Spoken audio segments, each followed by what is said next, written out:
সূরা মুমিনুনের 115 নম্বর আয়াতে আমাদেরকে স্মরণ করায় দিলেন, আফাহাসিবতুম আন্নামা খালাকনাকুম আবাসাও ওয়া আন্নাকুম ইলাইনা লা তুরজাউন। আল্লাহু আকবার। আল্লাহ সুবহানাহু ওয়া তাআলা বলছেন, বান্দারা শোনো, তোমাদেরকে আমি এমনি এমনিতেই সৃষ্টি করি নাই, আমার লক্ষ্য আছে, আমার উদ্দেশ্য আছে। সূরা জারিয়ার 56 নম্বর আয়াতে আমার মহান আল্লাহ রাব্বুল আলামিন বলেন, কি লক্ষ্য উদ্দেশ্য আছে? ওমা খালাকতুল জিন্না ওয়াল ইনসা ইল্লা লিয়াবুদুন। আল্লাহু আকবার। আল্লাহ রাব্বুল আলামিন আমাদেরকে বলছেন, শুধুমাত্র কেবলমাত্র জিন এবং মানুষকে আমি সৃষ্টি করেছি আমার ইবাদত করার জন্য। চিল্লায় বলুন সুবহানাল্লাহ। কিন্তু জিন আর মানুষ পৃথিবীর ভিতরে এসে আল্লাহকে বেমালুম ভুলে যায়। ইবাদত করার কথা তো দূরের কথা, আল্লাহকে বলে দেয়ার ইজ নো গড, এমন বুদ্ধিজীবী আছে না নাই? ঠিকঠাক কয়েক কলম লেখাপড়া করে মাথার উপরে কয়েকটা চুল ছিল তাও নাই, সে বলে দেয়ার ইজ নো গড, আল্লাহ বলতে কোনো কিছু নাই। আল্লাহকে বেমালুম ভুলে যায়। পৃথিবীর রঙ্গমঞ্চে এসে পৃথিবীকে আপন করে নেয়। এই আল্লাহ রাব্বুল আলামিনকে ভুলে গিয়ে দুনিয়াকে আঁকড়ে ধরে। আমার আল্লাহ রাব্বুল আলামিন বলেন, বাল তুকসিরুনাল হায়াতাদ দুনিয়া ওয়াল আখিরাতু খায়রু ওয়া আবকা। আল্লাহু আকবার। আল্লাহ রাব্বুল আলামিন বলছেন, বান্দারে, তোমরা দুনিয়ার জীবনটাকে অতি বেশি প্রাধান্য দিচ্ছ, অথচ দুনিয়ার জীবনটা আখিরাতের তুলনায় কিছুই না। এটা হচ্ছে ক্ষণস্থায়ী, এটা চিরস্থায়ী না। মুসলমানের ডিকশনারিতে ভয়ের কোনো শব্দ নাই। মুসলমানরা যদি ভয় পেত তাহলে বদরের প্রান্তে 313 জন সাহাবী নিয়ে ইসলামের রক্তিম সূর্য ছিনিয়ে নিয়ে আসতে পারতেন না। আমার প্রিয় ভাইরা, দেখছি 116 জন আলেমদের তালিকা করেছিলেন, আলেমদের তালিকা করেছিলেন, কিন্তু দেখছেন এখন বর্তমান সরকার তাদের অর্থাৎ আমেরিকা তাদের 14 গোষ্ঠীর তালিকা করতেছে। কথা বলেন ঠিক কিনা? তারা বলেছিলেন আমরা করোনার থেকেও শক্তিশালী, খেলা হবে, বলেন নাই? আজকে খেলোয়াড় নাই, মাঠ পড়ে আছে, খেলার কোনো লোক নাই। পৃথিবীর কোন প্রধানমন্ত্রী দেশ ছেড়ে চলে যান নাই, ইনি দেশকে এতিম বানিয়ে ছেলে ফেলে কান্নাকাটি করতেছে, তাদের ময়ে চেড়ে দাদার বাড়ি দিল্লি গিয়ে পড়েছে। আমার আল্লামা দেলোয়ার হোসেন সাইদির কথা মনে পড়ে, উনি বলেছিলেন এমন সময় আসবে পালানোর জায়গা খুঁজে পাবে না। আমার প্রিয় ভাইরা, এই বেচারিটিকে, এই আল্লামা দেলোয়ার হোসেন সাইদিকে বিষ প্রয়োগের মাধ্যমে হত্যা করেছে। আমার প্রিয় ভাইরা, তারা দিনের ভোট রাতে নিয়েছে, রাতের ভোট দিনে নিয়েছে। কথা বলেন ঠিক কিনা? একজন ছোট্ট বাচ্চাকে দিয়েও ভোট নিয়েছে। শিবে আবু তালেবে আমার নবী জেল খেটেছেন 2.5 থেকে 3 বছর। সেখানে বিদ্যুৎ সংযোগ ছিল না, খাবারের কোনো ব্যবস্থা ছিলেন না। আর বর্তমান আমরা যারা জেলের ভিতরে গিয়েছি হক কথা বলার জন্য জেল খাটতে হয়েছে, সেখানে আমরা দেখছি 7 দিন পর পর মোবাইল ফোনে কথা বলতে দিতাম, 15 দিন পর পর সাক্ষাৎ করার ব্যবস্থা ছিল, নির্দিষ্ট টাইমে খাবার আসতো, নির্দিষ্ট টাইম। 14 নম্বর ছিলাম ছেলে, সেখানে 16টা ফ্যান অলস টাইম চলছেন, শীত হোক আর গরম হোক, কারেন্ট বিল দিতে হতো না। আমার নবীর এমনটা ছিলেন না। আমার নবী শিবে আবু তালেবে জেল খেটেছেন 2.5 থেকে 3 বছর। আমার নবী খাবার যখন ফুরিয়ে গেছে, আমার নবীর খাবার যখন ফুরিয়ে গেল, বাবলা গাছের পাতা চিবিয়ে চিবিয়ে খেয়েছেন। বাবলা গাছের পাতা যখন ফুরিয়ে গেল, বাবলা গাছের বাকল চিবিয়ে চিবিয়ে খেয়েছেন। বাকল যখন ফুরিয়ে গেল, তৎকালীন সময় মৃত প্রাণীর হাড্ডি ছিল, সেই হাড্ডি পর্যন্ত চেটে চেটে আমার নবী খেয়েছে। আমার প্রিয় ভাইরা, এমন জেল ছিলেন। আর আমাদের জেল আর তাদের জেল রাত দিন পার্থক্য। শিবে আবু তালিব সে এক কারাগার, কাটলু সেথাই তোমার বহুদিন হলো পার। শিবে আবু তালিব সে এক কারাগার, কাটলো সেথাই তোমার বহুদিন হলো পার। না খেয়ে না ঘুমে কত রাত কেঁদে কেঁদে, দিন কায়েমের তরে ধৈর্য ধরে ধরে হে রাসূল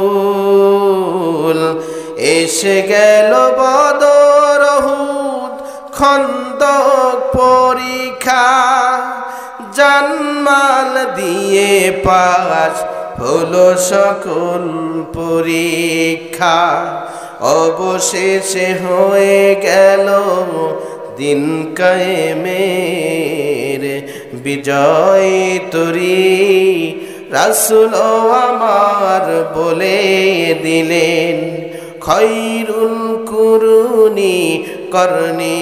রাসূল তুমি যে আমার হৃদয় বাগে বুলবুল, তোমার প্রেমের নিগুড় ছোঁয়ায়, তোমার প্রেমের নিগুড় ছোঁয়ায় তাই তো হয়েছি ব্যাকুল, হৃদয় বাগে বুলবুল। আলহামদুলিল্লাহ, আলহামদুলিল্লাহি রাব্বিল আলামিন আল্লাযী শাররাফান নাস বিল কুরআনিল আযীম, ওয়াসসালাতু ওয়াসসালামু আলা রাসূলুল্লাহি সাল্লাল্লাহু আলাইহি ওয়াসাল্লাম ওয়া খুলুকুল আযীম ওয়া কানা খুলুকুল কুরআন ওয়া আলা আলিহি ওয়া সাহাবিহি আজমাইন আল্লাযী তাবিহুম বিল ইহসানিল ইয়াউমিদ্দিন। সাদাকাল্লাহুল মাওলানাল আযীম।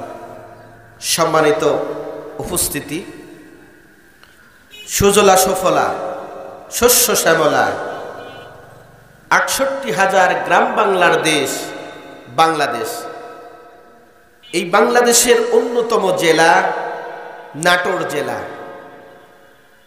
এই জেলার রাজেন্দ্রপুর উত্তরপাড়া জামে মসজিদের সম্মানিত উপস্থিতি, এই যে জালসার আয়োজন করেছেন, এটার কিন্তু লক্ষ্য উদ্দেশ্য আছে, আছে না নাই?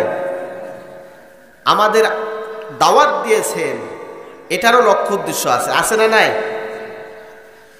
আল্লাহ সুবহানাহু ওয়া তাআলা আমাদেরকে সৃষ্টি করেছেন, এটারও লক্ষ্য উদ্দেশ্য আছে, আছে না নাই? ঘুমিয়ে গেছেন নাকি? আছেন তো ইনশাআল্লাহ। আমার প্রিয় ভাইরা, আল্লাহ সুবহানাহু ওয়া তাআলা পৃথিবীর ময়দানে মানব জাতিকে সৃষ্টি করার পরে একটা লক্ষ্য উদ্দেশ্য আছে, তাই না? আমার প্রিয় ভাইরা,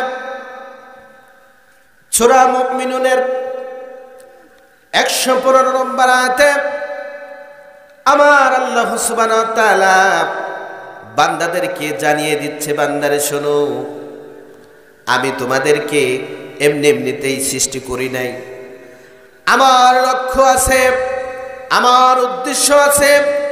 অথচ তোমরা তো আমার কাছেই ফিরে আসতে হবে। এই কথা বলে সূরা মুমিনুনের 115 নম্বর আয়াতে আমাদেরকে স্মরণ করায় দিলেন। আফাহাসিবতুম আন্নামা খালাকনাকুম আবাসাও ওয়া আন্নাকুম ইলাইনা লা তুরজাউন। আল্লাহু আকবার। আল্লাহ সুবহানাহু ওয়া তাআলা বলছেন, বান্দারা শোনো, তোমাদেরকে আমি এমনি এমনিতেই সৃষ্টি করি নাই, আমার লক্ষ্য আছে, আমার উদ্দেশ্য আছে। সূরা জারিয়ার 56 নম্বর আয়াতে আমার মহান আল্লাহ রাব্বুল আলামিন বলেন, কি লক্ষ্য উদ্দেশ্য আছে? অমা খালাকতুল জিন্না ওয়াল ইনসা ইল্লা লিয়াবুদুন। আল্লাহু আকবার। আল্লাহ রাব্বুল আলামিন আমাদেরকে বলছেন, শুধুমাত্র কেবলমাত্র জিন এবং মানুষকে আমি সৃষ্টি করেছি আমার ইবাদত করার জন্য। চিল্লায় বলুন সুবহানাল্লাহ। কিন্তু জিন আর মানুষ পৃথিবীর ভিতরে এসে আল্লাহকে বেমালুম ভুলে যায়। ইবাদত করার কথা তো দূরের কথা, আল্লাহকে বলে দেয়ার ইজ নো গড। এমন বুদ্ধিজীবী আছে না নাই? ঠিকঠাক কয়েক কলম লেখাপড়া করে মাথার উপরে কয়েকটা চুল ছিল তাও নাই, সে বলে দেয়ার ইজ নো গড। আল্লাহ বলতে কোনো কিছু নাই। আল্লাহকে বেমালুম ভুলে যায়। পৃথিবীর রঙ্গমঞ্চে এসে পৃথিবীকে আপন করে নেয়। এই আল্লাহ রাব্বুল আলামিনকে ভুলে গিয়ে দুনিয়াকে আঁকড়ে ধরে। আমার আল্লাহ রাব্বুল আলামিন বলেন, বাল তুকসিরুনাল হায়াতাদ দুনিয়া ওয়াল আখিরাতু খায়রু ওয়া আবকা। আল্লাহু আকবার। আল্লাহ রাব্বুল আলামিন বলছেন, বান্দারে তোমরা দুনিয়ার জীবনটাকে অতি বেশি প্রাধান্য দিচ্ছ, অথচ দুনিয়ার জীবনটা আখিরাতের তুলনায় কিছুই না। এটা হচ্ছে ক্ষণস্থায়ী, এটা চিরস্থায়ী না। আমাদের মৃত্যু হবে, মৃত্যু হবে না। এমন কেউ নেই যে মৃত্যুকে অস্বীকার করে। নাস্তিক হোক আর আস্তিক হোক, সবাই মৃত্যুকে স্বীকার করে। কথা বলেন ঠিক কিনা? একদিন তোমার নাম মসজিদ হবে না, তৈরি থেকো তৈরি রেখো কবরের মাল সামান। একদিন তোমার নাম মসজিদ হবে এলাম। আমার প্রিয় ভাইরা, মসজিদের এলাম থেকে আপনার নাম বেজে উঠতে পারে, আপনি এর গ্যারান্টি দিতে পারবেন না। চক্ষুটা বন্ধ করছেন, এটাই আপনার শেষ চোখ বন্ধ হতে পারে। কথা বলেন ঠিক কিনা? আগামীকাল মসজিদের এলাম থেকে আপনার নাম বাজতে পারে। আমার প্রিয় ভাইয়েরা, এজন্য আখিরাতের প্রস্তুতি নিতে হবে। আমি মূল আলোচনার দিকে যেতে চাই। আখিরাতের প্রস্তুতির প্রথম স্টেশনের নাম কি বলেন তো? হ্যাঁ, একজন বলছে নামাজ। না, নট। আখিরাতের প্রথম প্রস্তুতির নাম হচ্ছে কবর। এই কবরটা এমন একটা জায়গা, এখানে কেউ সাহায্য করতে পারবে না। কবর শুধু কি আমল আর ইমান ছাড়া কে ধনী কে গরিব এটা চেনে না। চেনে? আমার প্রিয় ভাইয়েরা, কবরের ভিতরে 3টা প্রশ্ন করা হবে। এই 3টা প্রশ্নের যারা অ্যান্সার দিতে পারবেন, কবরটা জান্নাতের বাগান হয়ে যাবে। আর 3টা প্রশ্নের অ্যান্সার যদি আপনারা না দিতে পারেন, কবরটা হয়ে যাবে জাহান্নামের লাকড়ি। আমার প্রিয় ভাইয়েরা, কবরের ভিতর কি প্রশ্ন করা হবে? মান রব্বুকা, তোমার রব কি? মান দিনুকা, তোমার দ্বীনের নাম কি? মান নাবিয়ুকা, তোমার নবীর নাম কি? এই তিনটা প্রশ্ন যদি আমরা পৃথিবীর ভিতরে কাগজ কলম দিয়া বারবার লিখি আর মুখস্থ করি, অ্যান্সার দেয়া কি সম্ভব হবে বলেন তো? হ্যাঁ, কেন পারবেন না? আল্লাহ তো প্রশ্নের অ্যান্সার আউট করে দিয়েছে। বিগত সরকার যেমনি ভাবে পরীক্ষার আগে প্রশ্ন আউট করে দিয়েছেন, বিসিএস এর মতো প্রশ্ন, তাও বাংলাদেশে কি হয়, বেচা হয়ে যায়। বারবার যদি আপনি এই প্রশ্নের অ্যান্সার যদি লিখে মুখস্থ করতে চান, অ্যান্সার দেওয়া সম্ভব হবে না।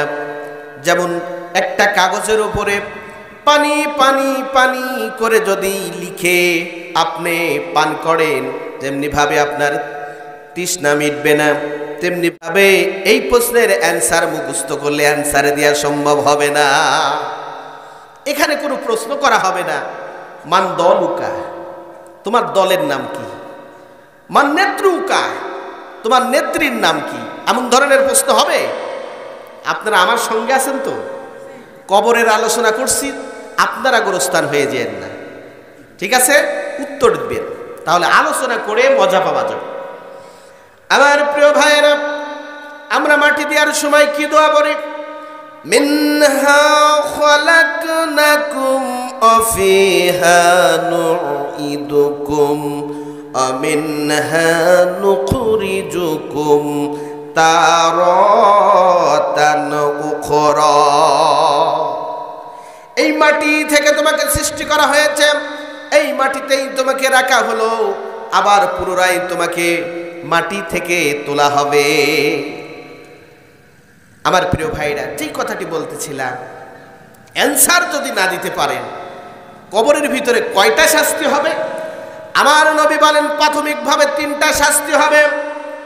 1 নম্বর শাস্তি, চতুর্দিকের মাটি চেপে ধরবে, এক পাজরের হাড্ডি অপর পাজরের ভিতরে ঢুকে যাবে, মৃত ব্যক্তি চিৎকার করতে থাকবে।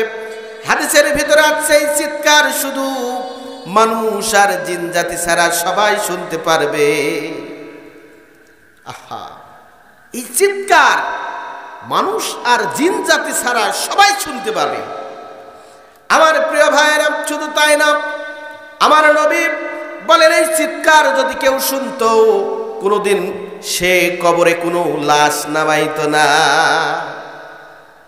চিন্তা করছেন? 2 নম্বরে যেই আযাবটি সম্মুখীন হবে,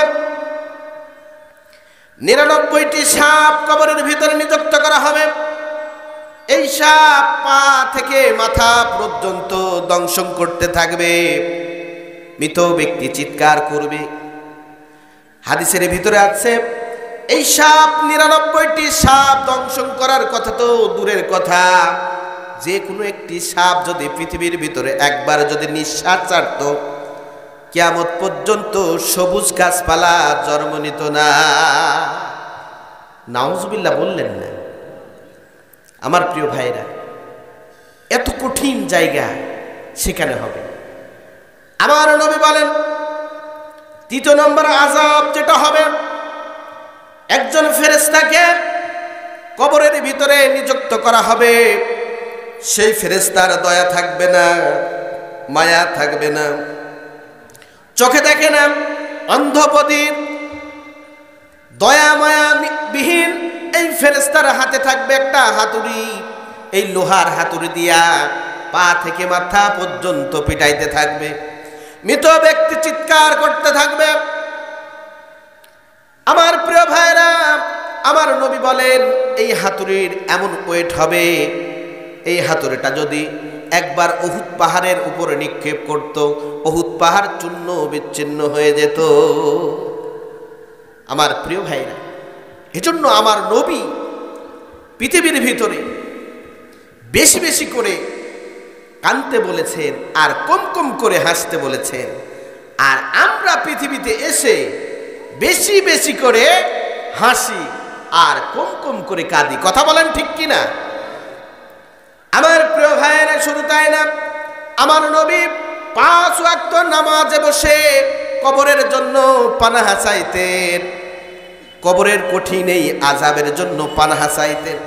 আমার নবী যদি কবরের আযাব দেখে ভয় পেয়ে পানাহা চাই, তাহলে আমরা কি বলেন তো? আমরা কি? আমাদের নাকি পীর সাহেব কি পার করবেন? পীরের নিজেরই খবর থাকবে না, পীর নাকি পার করবে। আমার এক বন্ধু, আমরা পীরের মাদ্রাসায় পড়ছি, খালি দাদা হুজুরকে গিয়ে বলে, হুজুর আমার একটু দেখেন, হুজুর আমার একটু দেখেন। হুজুর এক পর্যায়ে রাগ করে বলছে, আমি 1000 পাওয়ার চশমা নিয়ে আমি নিজেই নিজেকে দেখতে পাই না, তোমাকে কি দেখবো? তুই কি আল্লাহর কাছে চাইতে পারিস না? আমার প্রিয় ভাইরা, কথাটা কি বোঝাতে পারছি? পীরই নিজের গতি কি হবে পীরই জানে না, আপনাকে কিভাবে পার করবে? আমার প্রিয় ভাইরা, প্রত্যেকটা নবী যেখানে বলবে ইয়া নাফসি ইয়া নাফসি, আমার কি হবে, সেখানে পীরের কথা কি হবে? রাইট হবে? রাইট হবে। আমার প্রিয় ভাইরা, হক্কানি পীর আছে, আমি বলবো না যে হক্কানি পীর নাই, তবে পীর যে আপনাকে জান্নাতে নিয়ে যাবে এই গ্যারান্টি কেউ দিতে পারবে? তবে বাংলাদেশের কিছু কিছু পত্রিকায় দেখি 50,000 টাকা দিলে জান্নাতের চাবি পাওয়া যায়, চূড়াই পথে নাকি জান্নাতে নিয়ে যাবে। এমন বোকা লোক আছে না? নাই? আছে। আমার প্রিয় ভাইরা, আমি যেই কথাটি বলতেছিলাম, আমার নবী বলেছেন বেশি বেশি করে কান্নাকাটি করো আর কম কম করে হাসো, কাঁদলে লাভটা কি? আশিকে রাসূলের চোখের পানি দিয়া জাহান্নামের আগুন নিভানো যাবে। এই আশিকে রাসূলের চোখের পানির অনেক মূল্য। পৃথিবীর কোন ফায়ার সার্ভিস জাহান্নামের আগুন নিভাইতে পারবে না, কিন্তু আশিকে রাসূলের চোখের পানি দিয়া জাহান্নামের আগুন নিভানো সম্ভব। সুবহানাল্লাহ। জোরে হয়ে গেল না? একটু আস্তে বলেন, বাড়িতে গিয়ে কানে কানে বলেন। আমার প্রিয় ভাইরা, সুবহানাল্লাহ, আলহামদুলিল্লাহ, এগুলা বললে অনেক সওয়াব হয়। আমার প্রিয় ভাইরা, আশিকে রাসূলের চোখের পানি দিয়া জাহান্নামের আগুন নিভানো যাবে। কয়েকদিন আগে আমেরিকায় ক্যালিফোর্নিয়ায় আগুন ধরছিল, শহরকে শহর পুড়ে যাচ্ছিলেন। সুপ্রিম পাওয়ার আমেরিকা বললেন এই আগুন নিভানো সম্ভব না, পৃথিবীর কোনো ফায়ার সার্ভিস এই আগুন নিভাইতে পারবে না, এটা হচ্ছে গডের আগুন, গড ছাড়া কেউ নিভাইতে পারবে না। সামান্য যদি এই আগুন নিভানোর ক্ষমতা না থাকে, আপনি জাহান্নামের আগুন কিভাবে নিভাবেন? আমার নবী একটা টিপস দিয়েছেন, আশিকের রাসূলের চোখের পানি দিয়া যদি জায়নামাজ ভেজানো যায়, এই পানি দিয়া জাহান্নামের আগুন নিভানো যাবে। সুবহানাল্লাহ। আমার প্রিয় ভাইরা, কাঁদলে লাভটা কি? সর্বশেষ জাহান্নাম থেকে জান্নাতে যাবে এই ব্যক্তির ইতিহাস পর্যালোচনা করলে দেখা যায়। একটু মনোযোগ সহকারে শুনুন। আল্লাহ রাব্বুল আলামিনের কাছে যুগের পর যুগ ধরে জাহান্নামের ভিতরে একজন ব্যক্তি কান্নাকাটি করতে থাকবে। আল্লাহ রাব্বুল আলামিন রহমানুর রহিম, দয়ালু, এক পর্যায়ে জাহান্নাম থেকে জান্নাতে নিয়ে যাবে। একদম শেষে যে জাহান্নাম থেকে জান্নাতে যাবে এই ব্যক্তির ইতিহাস। আমার প্রিয় ভাইরা, আল্লাহ রাব্বুল আলামিন ফেরেশতাদেরকে বলবে, ও আমার ফেরেশতারে, আমার এই বান্দাটিকে জাহান্নাম আর জান্নাতের মাঝখানে আরাফ নামে স্থান এখানে রেখে দাও। আরাফ নামে স্থানে যখন রেখে দেওয়া হবে, এই বান্দাটি ফুফিয়ে ফুফিয়ে কাঁদবে আর বলতে থাকবে, আল্লাহ আমারে মাফ করে দিয়েছো, তোমার প্রতি আমি শুকরিয়া আদায় করছি। আল্লাহ রাব্বুল আলামিন বান্দাকে ডেকে বলবে, বান্দারে, জাহান্নামের ভিতরে যুগের পর যুগ ধরে কান্নাকাটি করেছ, এখন জাহান্নাম আর জান্নাতের মাঝখানে আরাফ নামে স্থানে তোমারে রেখে দিলাম, এখন কেন কান্দো? জাহান্নামের আগুন থেকে তো বেঁচে গেছো। এই বান্দাটি বলবে, ইয়া রাব্বুল আলামিন, এখান থেকে জান্নাতের দৃশ্যগুলা দেখা যায়, কিসমতে নাই, নসিবে নাই, জান্নাতের সুঘ্রাণ আমার নাকের মধ্যে আসতেছে। ইয়া রাব্বুল আলামিন, তুমি যেহেতু দয়া করেছো, মায়া করেছো, আমাকে যদি একটি বারের জন্য জান্নাতের গেটের কাছে দাঁড় করায় দিতা, আমি জান্নাতের দৃশ্যগুলো দেখে দেখে প্রাণটারে ভরে দিতাম। ইয়া রব্বুল আলামিন, একবার যদি আমার জান্নাতের গেটের কাছে দাঁড় করায় দাও। আল্লাহ রাব্বুল আলামিন বলবে, ও আমার ফেরেশতারে, এই বান্দাটিকে জান্নাতের গেটের কাছে নিয়ে যাও। জান্নাতের গেটের কাছে যখন নিয়ে যাওয়া হবে, এই বান্দাটি আরো জোরে কান্নাকাটি করতে থাকবে। আমার আল্লাহ রাব্বুল আলামিন ডাক দিয়ে বলবে, ও আমার বান্দারে, কি হলো তোর? জাহান্নাম থেকে বাঁচতে চাইলি, আমি বাঁচাই দিলাম, আরাফ নামে স্থানে রেখে দিলাম, সেখানেও কান্নাকাটি করতে লাগলি, তোকে জান্নাতের গেটের কাছে এনে দিলাম, এখন কেন কান্দো? এই বান্দাটি বলবে, ইয়া রাব্বুল আলামিন, এই জান্নাতের গেট থেকে জান্নাতের ভিতরে কিছু অল্প অল্প কিছু দেখা যায়, সব কিছু দেখা যায় না। তুমি যদি দয়া করে মায়া করে জান্নাতের মাঝখানে আমারে দাঁড় করায় দিতা, প্রাণটা ভরে জান্নাতের দৃশ্যগুলা দেখতা। সুবহানাল্লাহ। আমার আল্লাহ রাব্বুল আলামিন ফেরেশতাদেরকে আবার বলবেন, ও আমার ফেরেশতারে, আমার এই বান্দাটিকে জান্নাতের মাঝখানে দাঁড় করায় দে। বান্দাটা বলবে, ইয়া রাব্বুল আলামিন, তবে কথা দিলাম, জান্নাতের কোনো নাজ নিয়ামত ধরবো না, সইব না, খাইব না, কোনো কিছু নষ্ট করব না। ইয়া রাব্বুল আলামিন, আমারে জান্নাতের মাঝখানে দাঁড় করায় দাও। জান্নাতের মাঝখানে যখন দাঁড় করায় দিবে, আমার নবী বলেন, এই বান্দাটি আরো জোরে জোরে কাঁদতে থাকবে। আল্লাহ রাব্বুল আলামিন প্রশ্ন করেন, ও আমার বান্দারে, যুগের পর যুগ ধরে জাহান্নামের ভিতরে কাঁদলি, আরাফ নামে স্থানে রেখে দিলাম, সেখানেও কান্নাকাটি করলি, জান্নাতের গেটের কাছে এনে দিলাম, সেখানেও কান্নাকাটি করলি, আবার জান্নাতের মাঝখানে আসতে চাইলি, সেখানেও এনে দিলাম, এখানেও কান্নাকাটি করতেছিস, কি হলো তোর?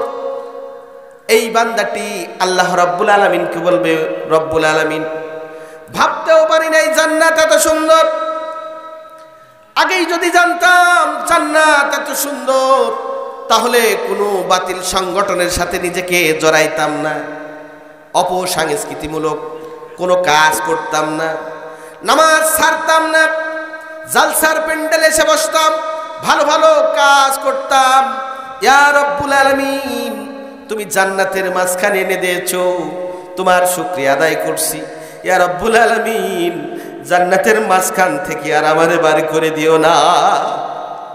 আমার প্রিয় ভাইয়েরা, এই বান্দাটির আকুতি মিনতি শোনার পরে আমার আল্লাহ রাব্বুল আলামিন বলবেন, বান্দারে, আমার জান্নাত কি তোর পছন্দ হয়েছে নাকি? এইবার বান্দাটি বলবে, ইয়া রাব্বুল আলামিন, কলেজা ঠান্ডা হয়ে গেছে, ভাবতেও পারি না এত সুন্দর জান্নাত। ইয়া রাব্বুল আলামিন, কলেজা ঠান্ডা হয়ে গেছে আল্লাহ। আমার আল্লাহ রাব্বুল আলামিন বলবেন, বান্দারে, তোর জন্য একটি নয়, দুইটি নয়, তিনটি নয়, পৃথিবীর সম পরিমাণ 10টা জান্নাত তোর জন্য রিজার্ভ করে রেখেছি। সুবহানাল্লাহ। আল্লাহ সুবহানাহু ওয়া তাআলা সর্বশেষ জাহান্নাম থেকে জান্নাতে গেলে কয়টা জান্নাত দিবে? পৃথিবীর সমপরিমাণ 10টা জান্নাত। সুবহানাল্লাহ। আমার প্রিয় ভাইরা, আল্লাহ রাব্বুল আলামিন যদি কোনো বান্দার উপরে খুশি হয়ে যায়, সে বান্দাকে কয়েকটি জিনিস গিফট করেন, শুনবেন? আমার প্রিয় ভাইরা, আল্লাহ রাব্বুল আলামিন যদি বান্দার প্রতি অধিক খুশি হয়ে যায়, সেই বান্দাকে 3টা জিনিস গিফট করে। 1 নম্বর হচ্ছে রহমতের বারিধারা বর্ষণ করে। সুবহানাল্লাহ। যত জোরে সুবহানাল্লাহ বলছেন, তার মানে আপনারা কি আল্লাহর সন্তুষ্ট নিতে রাজি নন, তাই না? আমার প্রিয় ভাইরা, সাহাবীরা জিজ্ঞাসা করলেন, ইয়া রাসূলুল্লাহ, ইয়া হাবিবাল্লাহ, আল্লাহ যদি খুশি হয়ে যায় সেই বান্দার জন্য আল্লাহ বারিধারা বর্ষণ করে, মানেটা কি? সাহাবীরা বললেন, রাসূল উত্তর দিলেন, ও আমার সাহাবীরা শোনো, সেই বান্দার প্রতি বৃষ্টি যেমন নাজিল হয় জমিনে, তেমনি ভাবে রহমতের বারিধারা পড়তেই থাকে, পড়তেই থাকে। সুবহানাল্লাহ। সাহাবীরা জিজ্ঞাসা করলেন, ইয়া রাসূলুল্লাহ, ইয়া হাবিবাল্লাহ, বান্দার প্রতি যদি আল্লাহ আরো খুশি হয়ে যায় তার জন্য কি করেন? আমার নবী বলেন, সেই বান্দার জন্য জান্নাতে বালাখানা তৈরি করে দেয়। সুবহানাল্লাহ। আমার নবী জান্নাত পরিদর্শন করছেন। এই জান্নাতের ভিতরে ছোট্ট ছোট্ট ঘর দেখা গেল। এই ঘরগুলো দেখে জিব্রাইলকে জিজ্ঞাসা করলেন, ও আমার জিব্রাইল, এই ছোট্ট ছোট্ট ঘরগুলা কার? জিব্রাইল বললে, ইয়া রাসূলুল্লাহ, ইয়া হাবিবাল্লাহ, এই ঘরগুলো হচ্ছে আপনার সেই সব উম্মতের জন্য যেই উম্মতগুলা দুনিয়ার ময়দানে মেহমানদারি বেশি বেশি করতেন, সেই সব বান্দার অর্থাৎ সেই সব উম্মতের জন্য এই ছোট্ট ছোট্ট বালাঘর থেকে, বালাখানা থেকে সুঘ্রাণ চলে আসছে। আমার প্রিয় ভাইরা, আজকে আমরা মেহমানদারি করতে পছন্দ করি না। আমরা বলি ব্রয়লারের যে দাম, গরুর গোস্তর কথা তো বলবোই না, মেহমান আনলে আমরা অখুশি হয়ে যাই। কথা বলেন, আল্লাহ রাব্বুল আলামিন জান্নাতের ভিতরে সেই বান্দাকে বালাখানা তৈরি করে দিবেন। চিল্লায় বলুন সুবহানাল্লাহ। সাহাবীরা বললেন, ইয়া রাসূলুল্লাহ, ইয়া হাবিবাল্লাহ, বান্দার প্রতি যদি আল্লাহ আরো খুশি হয়ে যায় তার জন্য কি করেন? আমার নবী বললেন, সেই পরিবারে একটা কন্যা সন্তান দান করে দেয়। সুবহানাল্লাহ। আজকে কন্যা সন্তান হলে নাক শিক্ষায় এমন পরিবার আছে না? নাই, আছে। এমনকি আমরা দেখছি পাশের বাড়িতেও এই হাসপাতাল এবং ক্লিনিকের বিলটা নানা এবং মামা পরিশোধ করেছে।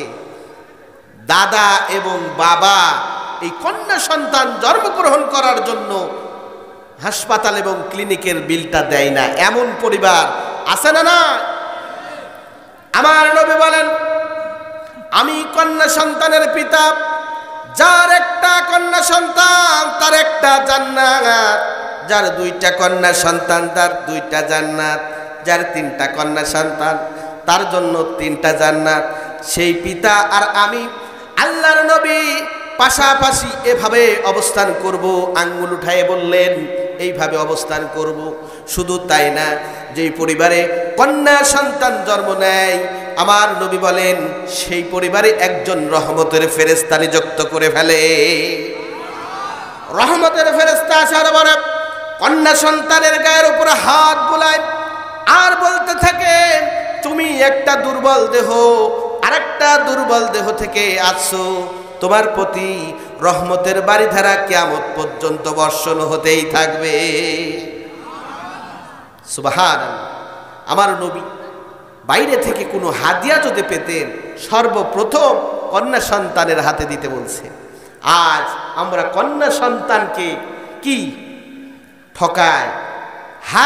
হজ করে আসি, হাজী সাহেব যাওয়ার সময় ছেলেকে লিখে দিয়ে যায় আর জামাই মেয়েকে ঠকায়। এমন পরিবার, এমন লোক, এমন হাজী সাহেব আছে না? নাই। আবার বাবা মা মারা গেলে বোনকে ঠকায়, এমন পরিবার নাই।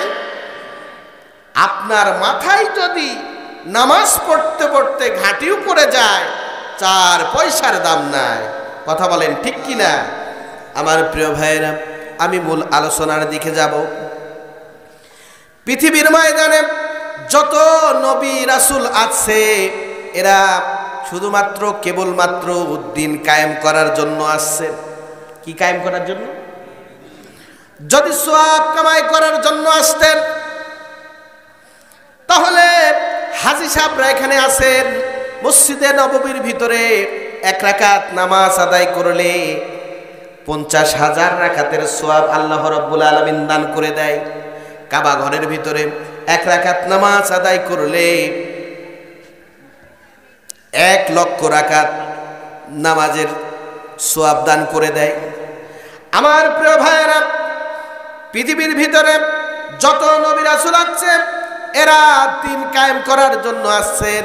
যদি সওয়াব কামাই করার জন্য আসতেন, কথাটা বোঝেন, তাহলে মসজিদে নববীর ভিতরে 1 বস্তা বস্তা চাল আর এক বস্তা ডাল নিয়ে রান্না বান্না করে খেত। কি দরকার ছিল তায়েফের ময়দানে মার খাওয়া? কি দরকার ছিল মক্কা থেকে মদিনায় হিজরত করা? কি দরকার ছিল উহুদের ময়দানে তন্দর মুবারক শহীদ করা? কি দরকার ছিল শিবে আবু তালেফে 2.5 থেকে 3 বছর জেল খাটা? কোনো দরকার ছিল? কি দরকার ছিল? দরকার ছিলেন না। আমার প্রিয় ভাইরা, শিবে আবু তালেফে আমার নবী জেল খেটেছেন 2.5 থেকে 3 বছর। সেখানে বিদ্যুৎ সংযোগ ছিল না, খাবারের কোনো ব্যবস্থা ছিলেন না। আর বর্তমান আমরা যারা জেলের ভিতরে গিয়েছি হক কথা বলার জন্য জেল খাটতে হয়েছে, সেখানে আমরা দেখছি 7 দিন পর পর মোবাইল ফোনে কথা বলতে দিতাম, 15 দিন পর পর সাক্ষাৎ করার ব্যবস্থা ছিল, নির্দিষ্ট টাইমে খাবার আসতো, নির্দিষ্ট টাইমে। 14 নম্বর ছিলাম ছেলে, সেখানে 16টা ফ্যান অলস টাইম চলছেন, শীত হোক আর গরম হোক, কারেন্ট বিল দিতে হতো না। আমার নবীর এমনটা ছিলেন না। আমার নবী শিবে আবু তালেবে জেল খেটেছেন 2.5 থেকে 3 বছর। আমার নবী খাবার যখন ফুরিয়ে গেছে, আমার নবীর খাবার যখন ফুরিয়ে গেল, বাবলা গাছের পাতা চিবিয়ে চিবিয়ে খেয়েছেন। বাবলা গাছের পাতা যখন ফুরিয়ে গেল, বাবলা গাছের বাকল চিবিয়ে চিবিয়ে খেয়েছেন। বাকল যখন ফুরিয়ে গেল, তৎকালীন সময় মৃত প্রাণীর হাড্ডি ছিল, সেই হাড্ডি পর্যন্ত চেটে চেটে আমার নবী খেয়েছে। আমার প্রিয় ভাইরা, এমন জেল ছিলেন। আর আমাদের জেল আর তাদের জেল রাত দিন পার্থক্য। শিবে আবু তালিব সে এক কারাগার, কাটলু সেথাই তোমার বহুদিন হলো পার। শিবে আবু তালিব সে এক কারাগার, কাটলু সেথাই তোমার বহুদিন হলো পার। না খেয়ে না ঘুমে কত রাত কেঁদে কেঁদে, দিন কায়েমের তরে ধৈর্য ধরে ধরে হে রাসূল এসে গেল বদর উহুদ খন্দক পরীক্ষা, জানমাল দিয়ে পাস হলো সকল পরীক্ষা। অবশেষে হয়ে গেল দিন কায়েমের বিজয় তরি, রাসূল আমার বলে দিলেন খৈরুল কুরুনি করনি। আমার প্রিয় ভাইরা, খুব মনোযোগ সহকারে শুনতে হবে। ইমানদার হলে আপনাকে পরীক্ষায় করবেই, পরীক্ষা ছাড়া কেউ ইমানদার হতে পারবে না। ইসলাম সবরি কলা আর দুধের স্বরের উপরে আসে নাই। ইসলাম এসেছে উত্তপ্ত বালির উপরে। কথা বলেন ঠিক কিনা? ইসলাম এসেছে কার উপরে? উত্তপ্ত বালির উপরে। সবরি কলা আর দুধের স্বরের উপরে ইসলাম আসি নাই। ইসলাম এসেছে উত্তপ্ত বালির উপরে। আমার প্রিয় ভাইরা, তদানীন্তন সময় একজনের কথা না বললেই নয়। শহীদ আব্দুল কাদের মোল্লা, এই বেচারিটা ইমানি জজবা কেমন ছিলেন দেখেন। এই ব্যক্তিকে যখন জেলের জিলার এবং ইমাম সাহেব কালেমা পড়ানোর জন্য গেলেন, বললেন আপনি কালেমা পড়েন ফাঁসির পূর্ব মুহূর্তে।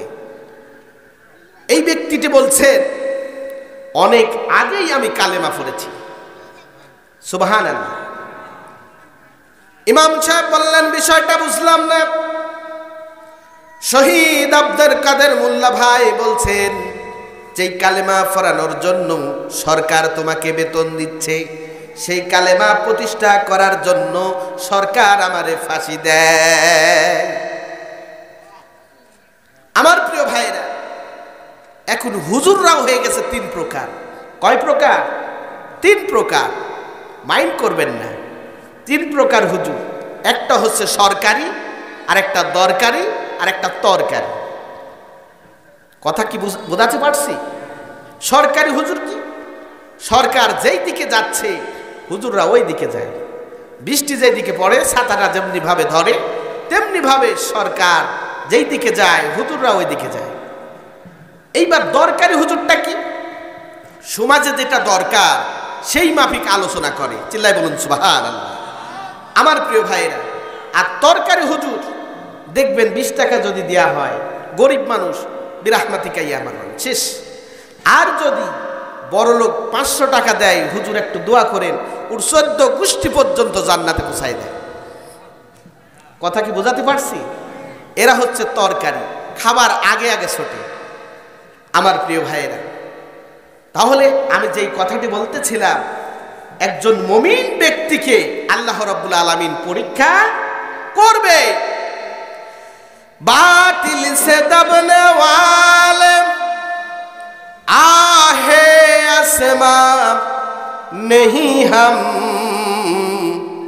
बातिल से दबने वाले आहे आसमां नहीं हम, सबुर तो कर चुका है तू इम्तिहा हमारा। বাতিলের রক্ত চক্ষু দেখে ভয় পাওয়া যাবে না। বাতিলের সাথে কোনো প্রকার আতাত চলবে না। বাতিলের সাথে মোকাবেলা করে এই জমিনে দিন কায়েম করতে হবে। কথা বলেন ঠিক কিনা? বাতিলের সাথে আতাত করবেন না, বাতিল আপনাকে দিন কায়েম করতে দিবে না। যেই আসুক না কেন, বাতিলের সাথে সংগ্রাম করেই এই জমিনে দিন কায়েম করতে হবে। বাতিল আপনাকে দিন কায়েম করার জন্য সহযোগিতা করবে না, বাধা দিবে। কথা বলেন ঠিক কিনা? আমার প্রিয় ভাইরা, বাতিলের রক্ত চক্ষু দেখে ভয় পাওয়া যাবে না। মুসলমানরা কাউকে ভয় করে? ভয় করে না। মুসলমানের ডিকশনারিতে ভয়ের কোনো শব্দ নাই। যদি মুসলমানরা ভয় পেত, বদরের প্রান্তে 313 জন সাহাবী নিয়া ইসলামের রক্তিম সূর্য ছিনিয়ে নিয়ে আসতে পারতেন না। কথা বলেন ঠিক কিনা? মুসলমানরা কাউকে কি ভয় করে? কাকে ভয় করে? আল্লাহকে। কথাটা বুঝতে হবে। মুসলমানের ডিকশনারিতে ভয়ের কোনো শব্দ নাই। মুসলমানরা যদি ভয় পেত, তাহলে বদরের প্রান্তে 313 জন সাহাবী নিয়া ইসলামের রক্তিম সূর্য ছিনিয়ে নিয়ে আসতে পারতেন না। আমার প্রিয় ভাইরা, দেখছি 116 জন আলেমদের তালিকা করেছিলেন, আলেমদের তালিকা করেছিলেন। কিন্তু দেখছেন এখন বর্তমান সরকার তাদের, অর্থাৎ আমেরিকা, তাদের 14 গোষ্ঠীর তালিকা করতেছে। কথা বলেন ঠিক কিনা? তারা বলেছিলেন আমরা করোনার থেকেও শক্তিশালী, খেলা হবে। বলেন নাই? আজকে খেলোয়াড় নাই, মাঠ পড়ে আছে, খেলার কোনো লোক নাই। পৃথিবীর কোন প্রধানমন্ত্রী দেশ ছেড়ে চলে যান নাই। ইনি দেশকে এতিম বানিয়ে ছেলে ফেলে কান্নাকাটি করতেছে, তাদের ময়ে চেড়ে দাদার বাড়ি দিল্লি গিয়ে পড়েছে। আমার আল্লামা দেলোয়ার হোসেন সাইদির কথা মনে পড়ে। উনি বলেছিলেন এমন সময় আসবে পালানোর জায়গা খুঁজে পাবে না। আমার প্রিয় ভাইরা, এই বেচারিটিকে, এই আল্লামা দেলোয়ার হোসেন সাইদিকে বিষ প্রয়োগের মাধ্যমে হত্যা করেছে। আমার প্রিয় ভাইরা, তারা দিনের ভোট রাতে নিয়েছে, রাতের ভোট দিনে নিয়েছে। কথা বলেন ঠিক কিনা? একজন ছোট্ট বাচ্চাকে দিয়েও ভোট নিয়েছে। আমার প্রিয় ভাইরা, আমি দেখছি একজন চাচা ভোট দিতে আসছে, বলছে চাচা আপনার ভোট হয়ে গেছে।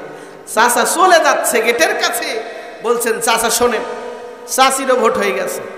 বললেন ব্যাপারটা কি, বুঝলাম না বিষয়টা। চাচি ভোট দিয়ে গেল। উনি বললেন তোমার চাচি 6 মাস আগে মারা গেল, চাচি ভোট দিতে আসলো, আমার সাথে দেখা করলো না।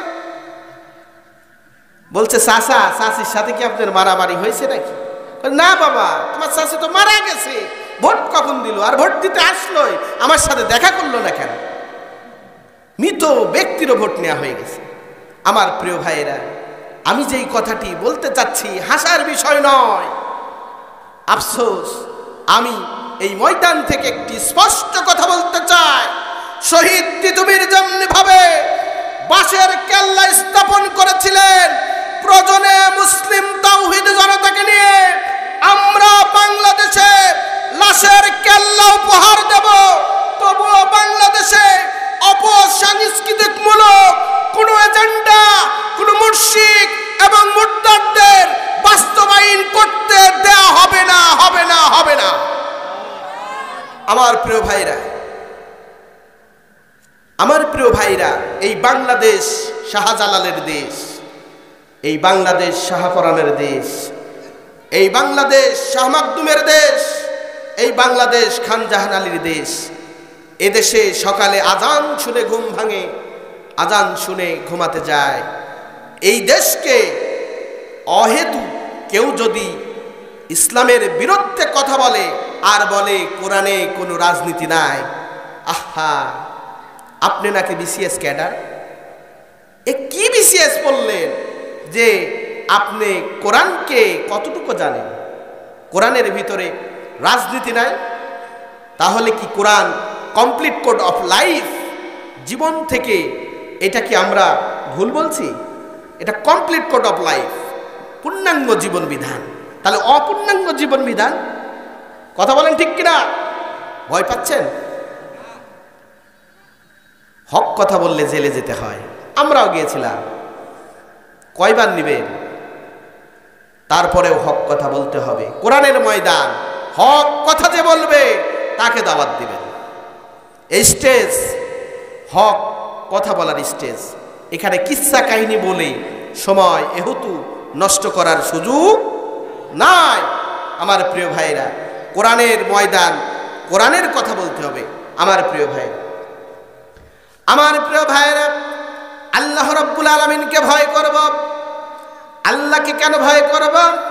আমার আল্লাহ রাব্বুল আলামিন আমাদেরকে সৃষ্টি করেছেন, চোখের জায়গায় চোখটি দিয়েছেন, নাকের জায়গায় নাকটি দিয়েছেন, মাথার রগ ভিন্ন, চোখের রগ ভিন্ন, শ্বাসনালী আলাদা, কণ্ঠনালী আলাদা, খাদ্যনালী আলাদা, এত সুন্দর করে সৃষ্টি করেছেন। সূরা রহমানের ভিতর আল্লাহ রাব্বুল আলামিন বলেন, ফাবিআইয়ি আলাই রাব্বিকুমা তুকাযিবান। আল্লাহু আকবার। তোমরা আমার কোন কোন নিয়ামতকে অস্বীকার করবে? অস্বীকার করার সুযোগ না। অথচ আল্লাহর কাছে আমরা চাই না, আমরা চাই খাজা বাবার দরবারে গিয়ে। এমন বোকামো মুসলিম আছে না? নাই। একজন মানুষ এক গরু আর এক গরুকে নিয়ে যায়, দেখলাম তো কয়েকদিন আগে। আহা, চাবার মালিক আল্লাহর কাছে চাইতে হবে, আল্লাহ দেওয়ার মালিক। কিন্তু আমাদের ঈমান এমন হয়ে গেছে, ঝড়ের সময় আমরা বলি আল্লাহ বাঁচাও, আল্লাহ বাঁচাও, কিন্তু ঝড় চলে গেলে বলি যাক খুঁটিটা ভালো ছিল বিধায় এ যাত্রা আমরা বেঁচে গেলাম। এমন বলি কিনা বলেন? কোন পীর সাহেবের কাছে নয়, কোন খাজা বাবার কাছে নয়, কোন গাঞ্জা বাবার কাছে নয়, কোন ন্যাংটা বাবার কাছে নয়, শুধুমাত্র কেবলমাত্র আল্লাহ রব্বুল আলামিনের কাছে চাইতে হবে। আমার প্রিয় ভাইরা, আল্লাহ রব্বুল আলামিনের কাছে চাইব, চাইলে আপনার পরীক্ষা দিতে হবে। একজন সাহাবীর জীবনী বললে আপনারা ক্লিয়ার হতে পারবে। হযরতে মুসা রাদিয়াল্লাহু তাআলা আনহু ইসলামের একজন তরুণ এবং যুবক সাহাবী ছিলেন। আমার প্রিয় ভাইরা, হযরতে মুসা রাদিয়াল্লাহু তাআলা আনহু এত বড় লোকের সন্তান ছিলেন। এই মুসা রাদিয়াল্লাহু তাআলা আনহুর ইতিহাস যদি আমরা পর্যালোচনা করি, কি দেখতে পাবো? এই মুসাব রাদিয়াল্লাহু তাআলা আনহু যেই জামাটি ব্যবহার করতেন, পরের দিন আর সেই জামাটি পরে রাসূলের দরবারে আসতেন না। যেই প্যান্টটা ব্যবহার করতেন, পরের দিন আর সেই প্যান্ট ব্যবহার করতেন না। শুধু তাই না, মাথার যেই হেলমেটটি ব্যবহার করতেন, পরের দিন আর সেই হেলমেট ব্যবহার করতেন না। শুধু তাই না, হাদিসের ভিতরে দেখলাম এই মুসাব রাদিয়াল্লাহু তাআলা আনহু মদিনার যেই রাস্তা দিয়া হেঁটে যেতেন, 7 দিন পর্যন্ত গন্ধ ছড়াতো সেন্ট দিয়ে। সেন্ট এমন মাখতেন 7 দিন পর্যন্ত বোঝা যেত এই রাস্তা দিয়ে মুসাব রাদিয়াল্লাহু তাআলা গেছেন। কত বড় লোক হলে এই কাজটা করতে পারে বলেন তো? আমার প্রিয় ভাইয়েরা, এই মুসাব রাদিয়াল্লাহু তাআলার বয়স যখন 18 বছর, তখন ইসলাম কবুল করেছেন। ভরা টকবকে যুবক। দেখেন ইসলাম কবুল করলে কি হয়। ইসলাম কবুল করার কথা তার আম্মা শুনে ফেললেন। বললেন, মুসাব রে, তুমি নাকি ইসলাম কবুল করেছ? মুসাব বললেন, আম্মা, আমি ইসলাম কবুল করেছি, মুহাম্মদ সাল্লাল্লাহু আলাইহি সাল্লামের ধর্ম আমি কবুল করেছি। বললেন, তুমি কি জানো মুহাম্মাদের ধর্ম কবুল করার অর্থ কি তুমি জানো? উনি বললেন, না মা। তার মা তেলে বেগুনে জ্বলে গেলেন আর বললেন, এই অগাধ সম্পত্তি থেকে তোমাকে বহিষ্কার করা হবে। উনি বললেন, মা, এই অগাধ সম্পত্তি কেন? এক হাতে যদি চন্দ্র দাও, অপর হাতে যদি সূর্য এনে দাও, আমি মুহাম্মদ সাল্লাল্লাহু আলাইহি সাল্লামের ধর্ম থেকে কিঞ্চিত পরিমাণ পিছপা হব না। সুবহানাল্লাহ। তার আম্মা বললেন, বের হয়ে যাও। মুসাব রাদিয়াল্লাহু তাআলা এক বাক্যে চলে যাচ্ছেন। গেটের কাছে যখন মুসাব রাদিয়াল্লাহু তাআলা অবস্থান করলেন, মুসাবের আম্মা পিছন থেকে ডাকলেন, মুসাব রে শোনো, যেই জামাটা ব্যবহার করছো সেটা হচ্ছে আমার দেওয়া, যেই প্যান্টটা ব্যবহার করছো সেই প্যান্টটাও তো আমার দেওয়া, জামা আর প্যান্টটা খুলে দিয়ে যাও। টকবকে যুবক মুসাব রাদিয়াল্লাহু তাআলা আল্লাহু আকবার বলে ডান দিকে সামনের হাতটা দিলেন, বাম দিকে পিছনের এক হাত দিলেন। লজ্জাস্থান ঢেকে মসজিদে নববীর ভিতরে রাসূল করিম সাল্লাল্লাহু আলাইহি সাল্লাম বসেছিলেন। এই অবস্থা দেখে মুসাব রাদিয়াল্লাহু তাআলার এই দৃশ্য দেখে আমার নবী চাদর মুবারকটি ছুঁড়ে মারলেন। বললেন, মুসাব, তোমার লজ্জাস্থানকে ঢেকে আহলে সুফার মধ্যে জায়গা করে দিলেন। তিনি কিন্তু আহলে সুফার ভিতরে বসে থাকতে পারলেন না। বদরের দামামা বাজলেন, সেখানেও গেলেন। উহুদের দামামা যখন বেজে গেলেন, মুসাব রাদিয়াল্লাহু তাআলা গিয়ে অনেক কাফেরকে নিহত করে নিজেও শহীদ হলেন। এমনভাবে শহীদ হয়েছিলেন, তার কান মুবারক কাটা হয়েছিল, মাথাটা কাটা হয়েছিল, চোখ উপরে নেওয়া হয়েছিল, তার পরনের কাপড় ছিঁড়ে নেওয়া হয়েছিল, হাত কাটা হয়েছিল, পা কাটা হয়েছিল, ছিন্ন বিচ্ছিন্ন করে ফেলছিলেন। আমার প্রিয় ভাইয়েরা, সেই যুদ্ধেতে আমার নবী দ্বন্দ্ব মুবারক শহীদ করেছিলেন। পরিশেষে যখন মুসাব রাদিয়াল্লাহু তাআলা কফিন পরিদর্শন করতেছেন, আমার নবী দুইটা সাহাবীর কাঁধের উপর ভর করে সাহাবীরা বললেন, ইয়া রাসূলুল্লাহ, ইয়া হাবিবাল্লাহ, এটাই হচ্ছে মুসাব রাদিয়াল্লাহু তাআলার কফিন। মুসাব একদিন যে হেলমেটটি ব্যবহার করতে, পরের দিন আর সেই হেলমেট ব্যবহার করতে না। তুমি কি সেই মুসাব, যেই মুসাব একদিন যে জুতা মোবারক ব্যবহার করতেন, সেই জুতাটা আর ব্যবহার করতে না? আজকে তোমার কি অবস্থা? রাসূল করিম সাল্লাল্লাহু আলাইহি সাল্লাম চাদর দিলেন, সামনের দিক দিলে পিছন দিকে বের হয়ে যায়, পিছনের দিক দিলে সামনের দিকে বের হয়ে যায়। এক পর্যায়ে সামনের দিক দিয়া পাহাড়ের সম পরিমাণ কিছু ঘাস দিয়া পিছনে দিয়া তার দাফন কার্য সম্পূর্ণ করে দিল। সবরি কলা আর দুধের স্বরের উপরে ইসলাম আসবে না। ইসলাম আসলে কি হবে? উত্তপ্ত বালির উপর। মাগো তোর বুকের মানিকা আর আসবে না, বাহির দোয়ারে সে মা ডাকবে না,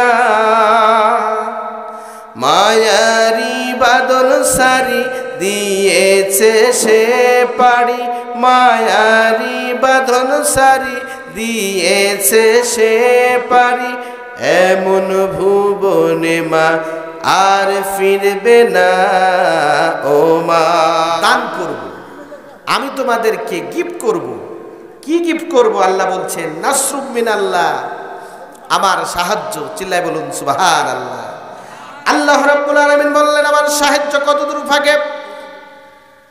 অফাতহুন করিব, অতি নিকটে, কিন্তু তোমাদের মুমিন হতে হবে। অবাশশিরিল মুমিনিন, আমাদের কি হতে হবে? মুমিন হতে হবে। আমি এলোমেলো কয়েকটি কথা বলছি। আমি কোরআনের ছাত্র, হুজুররা অনেক মাহফিলে যায়, আমাকেও আল্লাহ রাব্বুল আলামিন অনেক মাহফিলে কবুল করেন। আমার জন্য একটু দোয়া করবেন। আসলে আমি কোরআনের ছাত্র, ভুল তো হতেই পারে, তাই না? ভুলটা কি ক্ষমা দৃষ্টিতে দেখবেন। আর আমি এশিয়ান টিভিতে আলোচনা করি, আমার জন্য একটু দোয়া করবেন। রমজান মাসে পুরা মাস আমার আলোচনা থাকে, একটু দেখবেন, দোয়া করি, দোয়া চাই।